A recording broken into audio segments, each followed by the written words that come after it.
The story you are about to hear is true. Only the names have been changed to protect the innocent. Dragnet.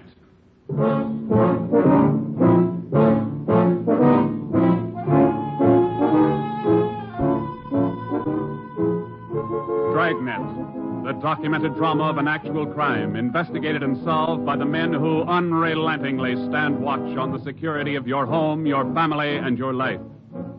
For the next 30 minutes, in cooperation with the Los Angeles Police Department, you will travel step by step on the side of the law through an actual case from official police files, from beginning to end, from crime to punishment.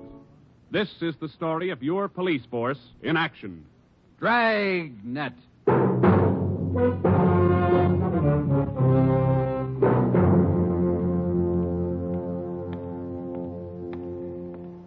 It was Tuesday, March 25th. It was cold in Los Angeles. We were working the night watch out of Homicide. Detectives in Los Angeles work in pairs. My partner's Ben Romero. He's a sergeant, so am I. My name's Friday. The boss is Ed Backstrand, chief of detectives. I was on the way back from the record bureau, and it was 13 minutes past 11 when I got to room 42. Homicide. That's a hot shot. Somebody grab it. I got it, Ed. At 1245 East Doheny Street, 1, 2, 4, 2 5. officers shot. At 1245 East Doheny Doheny Street, Street. 2 officers. Shot. What have you got, Friday? Read it. 2 officers shot. Where's Romero? Right here, Skipper. Okay, you've got one to roll on. Get going.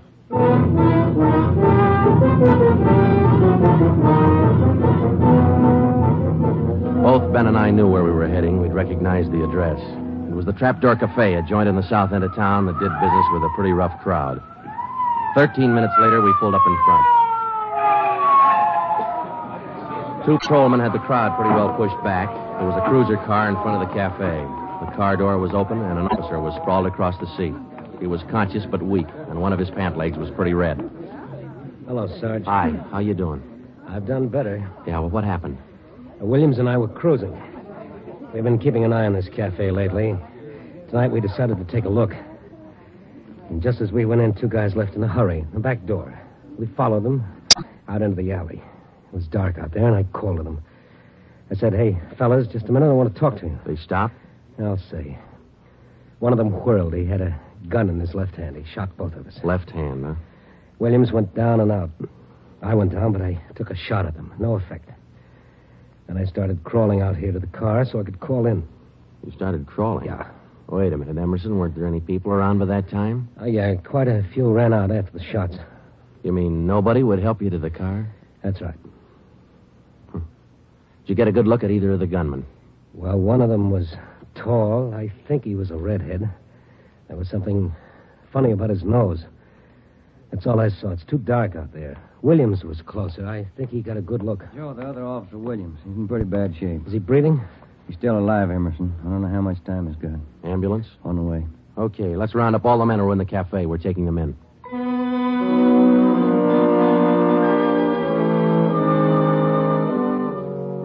We took all the men back to the city hall. There were 23 in the Trapdoor Cafe at the time of the shooting.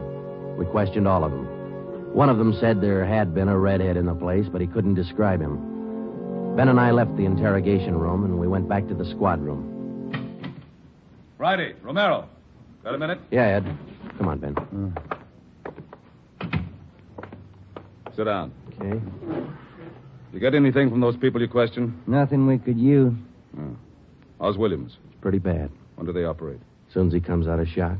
Probably in the morning. You boys will be there. Yeah, we will. When the surgeon digs that slug out, get it and mark it for evidence. Yeah.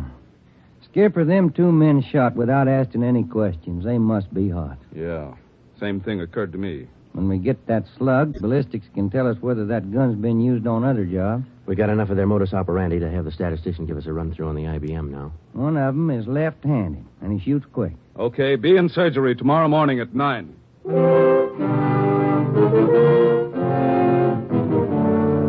Neither Ben or I said much on the way home, but we were both thinking the same thing.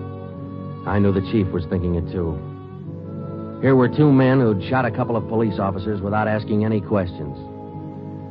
Now, I suppose you've heard a lot of stories about what the force thinks of cop killers. Sure, we don't like to lose our friends and partners any better than anybody else would. Why not figure it this way? If these two guys would gun a couple of armed police officers, do you think they'd hesitate to shoot you, the unarmed citizen? The next morning at 9 o'clock, Ben and I had scrubbed up and we were in surgery. Williams was on the table. The surgeon started in. A lot of minutes later, he got the slug. As for Williams, they took out 7 feet of his intestine and said he might pull through.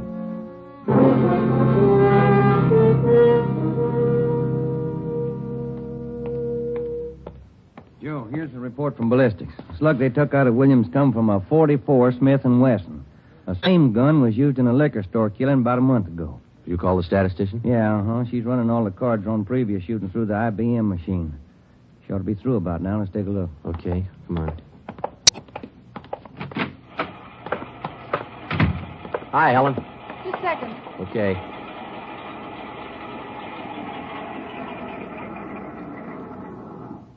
Well, that's it for you. These cards will give you all the shootings pulled by 2 men on foot who shot quick, one of them left-handed. Right. They're all yours. You sure can tell a lot from just a bunch of little holes in these cards, can't you? I can't, but this IBM machine can. It never ceases to amaze me. Okay, shall we check the cards, huh? Yeah, sure.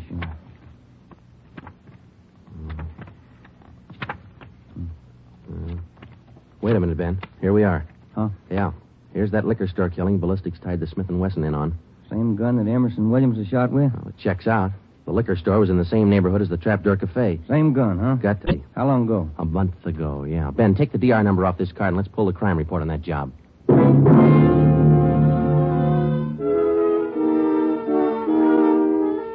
We pulled the crime report out of the files. It said that there was only one witness to that liquor store killing a month ago. That witness was a woman. Miss Forbes, I'm sorry to disturb you like this, but we'd like to ask some questions about that liquor store killing you witness a little over a month ago. Well, I told the police everything I knew about it then. Yeah, we know, but maybe you wouldn't mind telling us again, huh? Oh. No, I guess not. I've been trying to forget it, to tell the truth. It was pretty terrible, and I really didn't see so very much because I was awful scared. I understand. But try to describe again just what happened, will you? Well, it was about 10 o'clock at night. I was walking down the street toward home when I realized I was all out of cigarettes. Well, I was right in front of the liquor store then, so I went in. The clerk was behind the counter, and there were 2 men standing there arguing. What's the idea of changing your mind? I thought we was going to get bourbon. No, let's get the wine. I want bourbon. Costs too much. Wine's good enough. The rest of them want bourbon, too. We better talk to them. Well, okay. We'll be back when we make up our mind, mister. 2 men walked out of the store, and the clerk smiled at me and shrugged his shoulders. I bought a pack of cigarettes and turned to leave. But just then the 2 men came back in again, and each of them had a gun in his hand. This is stick up, mister. The clerk just sort of crumpled to the floor. I couldn't believe my eyes, but that's just how it happened. The men said this is a stick-up, and then they shot him right away. Get over against the wall, lady, or you look the same. One of them punched the no sale on the cash register. I was shaking so I almost caved in. He scooped the money out of the drawer and stuffed it into his pocket. And then the other one went over to where the liquor clerk was lying face down. He knelt down beside the clerk and he put his gun against the clerk's spine. Then they both ran out of the store. Oh, it was terrible. That clerk, he was lying there helpless and wounded, and they deliberately... Yeah, Miss Forbes, I understand. Oh, Miss Forbes, you said that both of the men had guns. Yes. One of the guns was black, and the other was sort of fancy looking. What do you mean, Miss Forbes? Well, it was real shiny. Nickel-plated? I wouldn't know about that, but it was shiny. There were 2 guns, huh? Yes. Well, now about the men themselves. Well, I was so scared their faces just didn't register with me. The one who shot the clerk in the back was sort of stocky. That's about the best I can do. Well, you mentioned in the report that one of the men was left-handed. Yes, I do remember that. Uh-huh. Look, Miss Forbes, this is very important to us. One of the men was a redhead? Redhead? Why, no, I didn't see any redhead.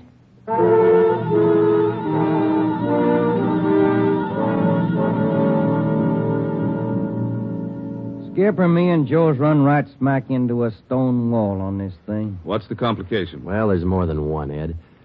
In the first place, we know that the .44 Smith & Wesson was used in both shootings. But the descriptions of the men involved don't check. Police officer Emerson said he thought the man that shot him and Williams outside the Trapdoor Cafe was a tall, left-handed redhead. Said there's something funny about his nose. You think Williams got a better look at him? Well, probably did, but Williams isn't strong enough to talk yet. And a girl that witnessed the liquor store killing a month ago said that one of those men was left-handed. But she said neither of them was a redhead. And on top of all that, now we've got 2 guns to worry about. The girl mentioned 2 guns, so we checked the autopsy report on that liquor clerk. And, Ed, the bullet that actually killed him came from a .32-20, not a .44 Smith & Wesson. That fact didn't get any publicity at the time, did it? No, it didn't. Okay. We won't give it any publicity now either. With a lowdown, it's just the .44 Smith & Wesson we're after. Because whoever owns the .32-20 finds out it's hot, we'll never get it. Anything else? Well, we sent teletypes to all outlying stations in neighboring cities. Told them if they get any red-headed suspects, no matter what charge they got them on, to hold them for questioning. Yeah. Now, how about this .32-20, the actual murder weapon? Any leads on it? We've got one, Ed. We've been checking the records, and we discovered that 4 hours after the liquor store killing, a taxi driver in the neighborhood was shot and robbed. Slug was pretty well mashed, but there was enough to tell it was from a .32-20. So we're going over to question the taxi driver now. Good. Well, I think you boys are on the right trail. So far, what we've got is mostly unrelated facts, but sooner or later, those facts have all got to tie in at some point along the line. Find that point. Yeah,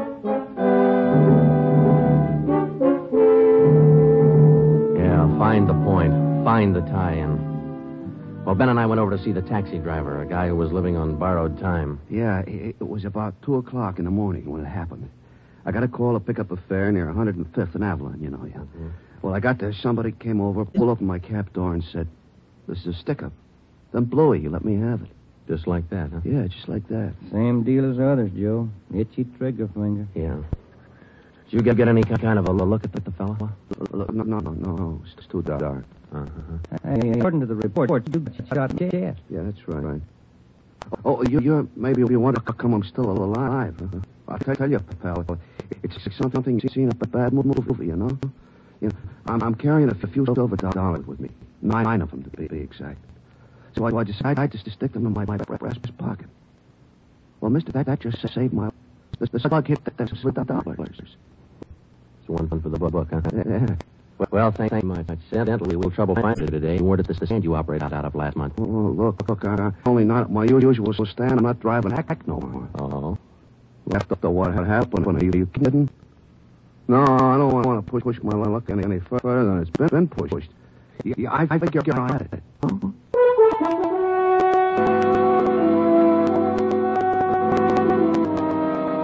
And time Ben and I were to figure it. We were getting nowhere fast. We had a few informants around, but they hadn't come up with any leads. Ben and I followed all the teletypes that poured in. We just got back from Santa Ana, where we'd been questioning a red-headed suspect, and we'd flopped it in the squad room when Chief Backstrand's door opened. Hey, Romero. Got a minute? Yes. Any luck with the Santa Ana redheads? No, none at all. I guess you haven't heard the latest. We just now got back in town, Skipper. Early this morning, another cab driver got shot. What? And came up to his taxi, opened the door. This is up, shot at him. Bullet went through one leg, the other, but the driver managed to start his cab and drove over to a cafe. Called in from there. Boys recovered the slug? Yeah, came the same .44 Smith & Wesson was used 2 jobs. The cab driver ever get a look at the gun? Head? No. Oh, it's a stocky guy. He wasn't red-headed, and he wasn't stocky. That's all the driver knows. That's great. Skipper, this is beginning to sound like a Guns of the Month club. You reckon somebody's renting them out? Well, they're passing the around, working together. The way they operate indicates that. Yeah, the trigger happy routine. Killing apparently not a business to them. It's a pleasure, too. That's why we've got to them. Come over here. All right. Come on. Here. Take a look at this map. Uh-huh. Here's the cafe, and then over here's the liquor store. Down here is where the cab driver shot. Now, here's what did it. Mm-hmm. All of the shootings have taken place within an area of 10 square blocks. Okay. Tonight we're going to throw a barricade around that hole. Good. It'll go into effect at 10 p.m.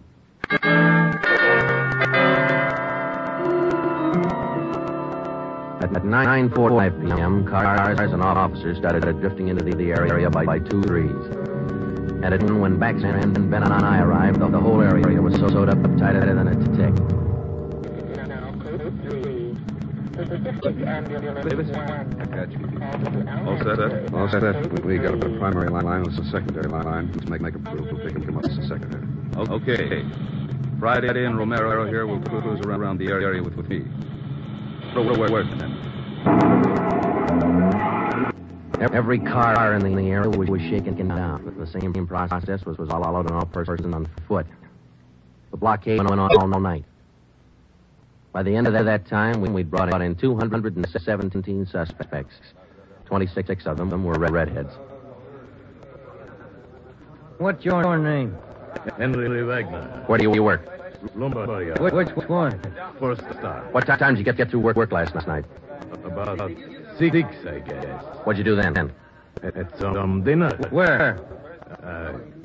Harry's grill. And what? Shot a little pool. Look, I tell you, I ain't done nothing. No. Let's go back to the day before yesterday. And that's the way it went all day long. We shot question after question at them, working them gradually back to the days on which the shootings had taken place. When it was all over, we got 6 men wanted in other cities on various charges. We got quite an assortment of guns and knives. But as far as the shootings were concerned, we got nothing. Well, I guess that's the last of them. Oh, I was running out of questions there at the end. You 2 boys better go on home and get some sleep.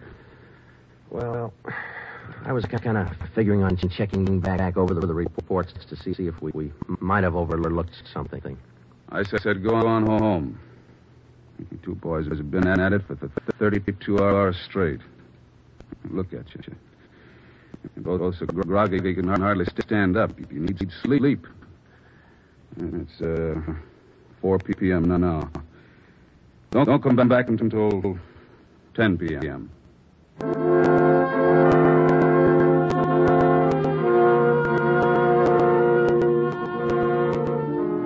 When I walked into the squad room at 10, Ben was already there. An informant had just phoned in a new lead. He told Ben he'd heard about a gang that had been hanging out down around the DeVere bungalow court in the south end of town. We knew that the DeVere was close to the Trapdoor Cafe, so we went over to talk to the manager.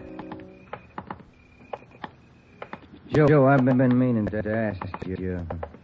You checked on how Williams is getting along? Yeah, I did. I called the hospital this afternoon. It's going to be all right. Oh, that's fine.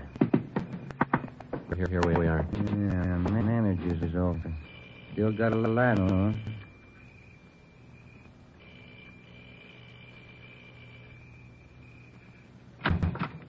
Yeah? I'm Sergeant Friday, police. This is Sergeant Romero. Yeah? We'd like a little information. Well, sure. Come in. Thank you. What can I do for you? Well, did you hear anything about a gang that hangs out down around here anywhere? Gang? Well, no. How about your tenants here? Any of them ever been in trouble, to your knowledge? No. This ain't exactly the best neighborhood in town. We try to keep things under control. Once in a while, one of them get out of line, but when that happens, we heave them out of here. You heaved anybody out lately? Yeah, I did. The fellow and his wife a few weeks ago. They had a fight in one of the bungalows. She took a shot at him, but she missed. Party by the name Stuba, Carl Stuba. What did this Stuba look like? Oh, sort of tall, skinny. Was he a redhead? No. Now, we'd like to take a look at that bungalow, though, that he lived in. Sure. Help yourself. Down in the end there, number 5. Still vacant.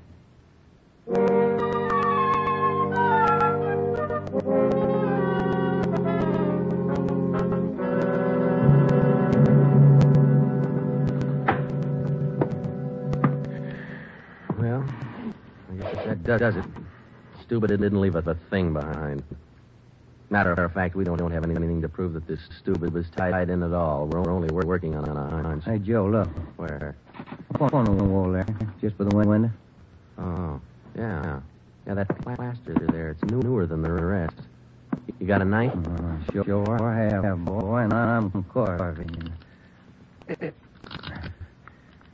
That manager'd be awful unhappy if he is here. Yeah, he would. Yeah, hey, Joe, here it is.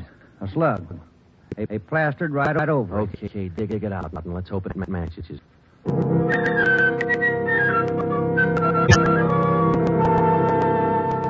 It matched. The slug from the wall came from the same 44 Smith & Wesson that had been used in the other shootings. So now we had a name to work on Carl Stuba. But he'd done a good job of dropping out of sight. Well, the next day, Ben thought he had another lead. I've just been talking to another informant, Joe. He says he heard that there's a fella down in that neighborhood been trying to sell a gun lately. What kind of a gun? Nickel-plated with steer horn handles. Nickel-plated? Well, maybe that's our 44 Smith & Wesson. Maybe. Did the informant know who this man was? Said that the feller's name was Alonzo. Yeah. Alonzo who? Just Alonzo. That's all he knew.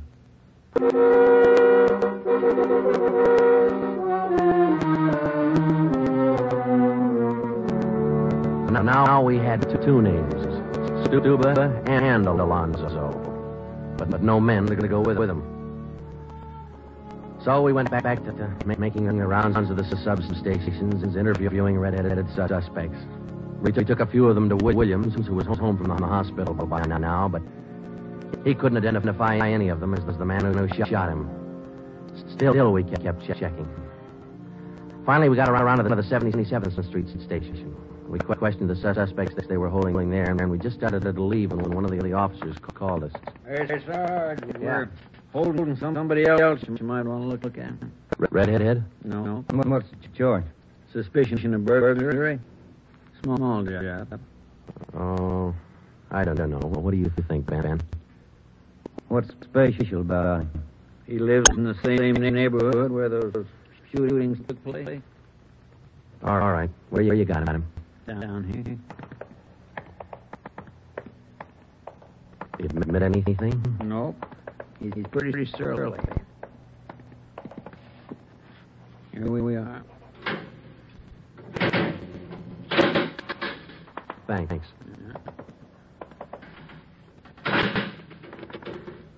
Hi. What do you want? I'm Sergeant Friday. This is Sergeant Romero. I'd like to ask you a few questions. Look, I already told the other cops. That's all I know. I didn't steal my radio from that jerk. What's your name? We've been through all that once. Come on, what's your name? Jackson. Alonzo Jackson. Alonzo. I looked at Ben, and Ben looked at me. This could be the Alonzo who had been trying to peddle that Smith & Wesson. Ben and I both knew here was one suspect we'd have to be real careful with.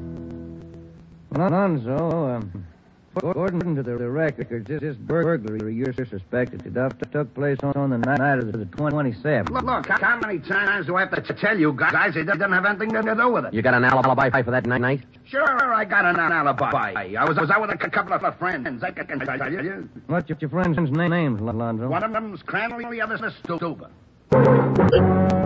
Stuba, the guy who used to live in the bungalow court. Well, we told Alonzo we'd have to produce his two friends to give him an alibi for the burglary charge, and he bit.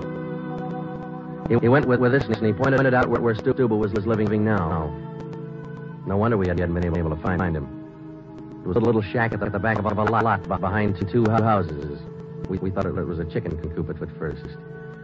We took Alonzo back to the station, and then we picked up Stuba. He was so surprised to see us and not very happy. Took him in. Next, Alonzo gave us Crandall's address.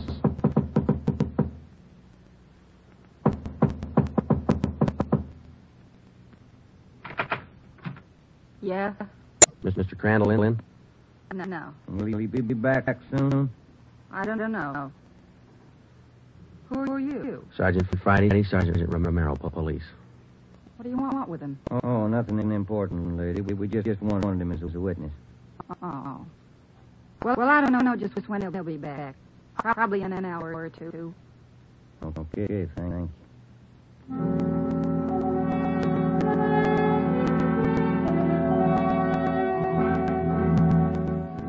We went down the street away, and we staked out in the car. We sat there for about 5 hours, and then Ben nudged me in the ribs. Hey, Joe. Huh? Joe, take a look. Coming along the sidewalk. Yeah. And he's got red hair. Come on.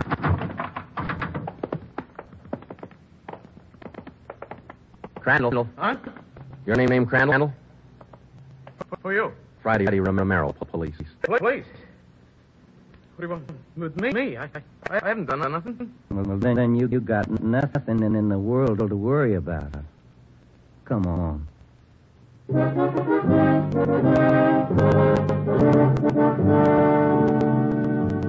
We questioned Crandall for an hour, but he wouldn't give an inch. Denied everything. Then we put him in a car, and we drove over to Officer Williams' house. I left Ben in the living room with Crandall while I went in Williams' bedroom. Hello, Sarge. Hi, Williams. How you doing? A little bit better, I think. It's fine.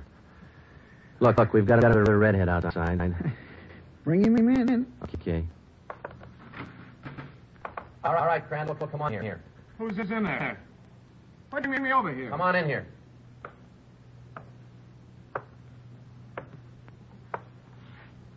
How about it, Williams? That's the guy. No, That's the guy that shot me. Well, Crandall? No. Yeah. It was an accident. I didn't mean to shoot him. It was an accident. Once Crandall got started, he talked his head off. He also admitted being in on the liquor store killing, but insisted he was only the lookout. We took him back to the station and got his whole story down on a tape recorder. Yeah, he was left-handed. Then we went back to Alonzo, who didn't know we had Crandall's confession. We met the chief in the hall outside the room where they were holding Alonzo. You about ready to tie the knot? Oh, hope so, Chief. But Alonzo hasn't given any yet, and we still haven't found those guns. We've got one of them. Which one? Smith & Wesson about that one 10 minutes ago. Said he left it with his girl. A couple of the boys are on their way over to get it now. That's good, Ed. That leaves just the 32-20. You haven't mentioned the 32-20 to Alonzo, have you? No. He still thinks we're after that Smith & Wesson, and that's the way we're going to play it right now. Go ahead. Look, how much longer are you guys going to hold me here? Didn't you check with those friends of mine? Alonzo, we got a tip that you've been trying to sell a gun lately. A gun? Yeah, 44 Smith & Wesson. Oh. No, it's not true. That Smith & Wesson's been used in a couple of robbery jobs this month, and we think it's your gun. That's a lie. Any proof of that? Why, yeah. Sure, I got proof of that. I used to have a gun, but it wasn't a Smith & Wesson. Look, if I tell you where it is, that ought to convince you, shouldn't it? It'll help things. Okay. I sold it to a neighbor of mine. He gave me $7. I'll give you his address. You sure it's not a Smith & Wesson? Sure, I'm sure. It's a 32-20. Yeah, it worked. We went to the neighbor's address, and he admitted having bought the 32-20, but said he'd lent it to a friend who'd never returned it. The friend had hocked the gun to a barber. The barber gave him $15 and a haircut for it. We finally got it from the barber, and we came back to the station. I'm all set, Joe. I'll be in the next room. Just give me the nod. Okay. Hello, Alonzo. Hey, you got the gun. Yeah, we got the gun. Well, now maybe you'll believe I'm on the level. Okay if I go now? I guess we won't be able to hold you here much longer. You can say that again, brother. You could have saved a lot of time for you to listen to what I've been trying to tell you all along. I guess you're right, Alonzo. Sure, I'm right. You know, you guys would be a lot better off you believe guys like me the first time we tell you something. But on the liquor Instead store of job, running- I was only a lookout. I was outside. It was the other two who pulled that one. Huh? Stuba and Alonzo. Alonzo killed the clerk. Hold it, Alonzo. Dirty, All screaming right, rat. Alonzo, that's enough. Now, come on, how about it? Now, what's the use? All right. That's like he said. Okay, Ben, bring the recorder in here. Alonzo's ready to make a record now.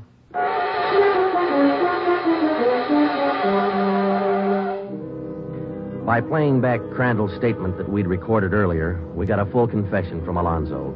We took the three of them out and had them reenact the 4 shootings, and we photographed it on sound film. Crandall, the redhead, was the one who'd shot the 2 police officers, but he was only the lookout for the liquor store killing, which explains why the girl witness didn't see him in the store. Stuba and Alonzo were the ones who pulled that job, and Alonzo, the worst of the bunch, was the one who put the .32-20 against the spine of the wounded clerk. The 3 of them took turns at shooting the cab drivers and robbing them. That accounted for the mixed-up descriptions, including all that left-handed business. 2 of the 3 suspects happened to be left-handed. Well, that was the crop. Crandall, Alonzo, Stuba.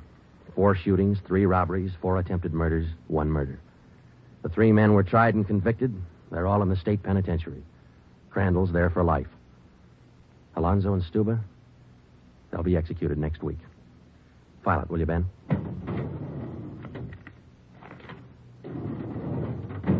Case closed.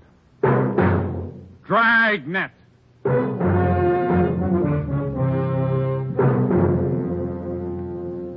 The story you have just heard was true. Only the names were changed to protect the innocent.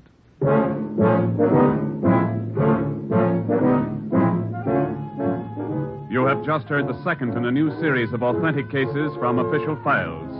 Technical advice for Dragnet comes from the office of C.B. Horrell, Chief of Police, Los Angeles Police Department. Tonight's program is dedicated to Radio Officer Delmer E. Cook of the Los Angeles Police Department, who, on the afternoon of December 6, 1948, gave his life so that yours might be more secure. Dragnet came to you from Los Angeles. This is NBC, the national broadcasting company.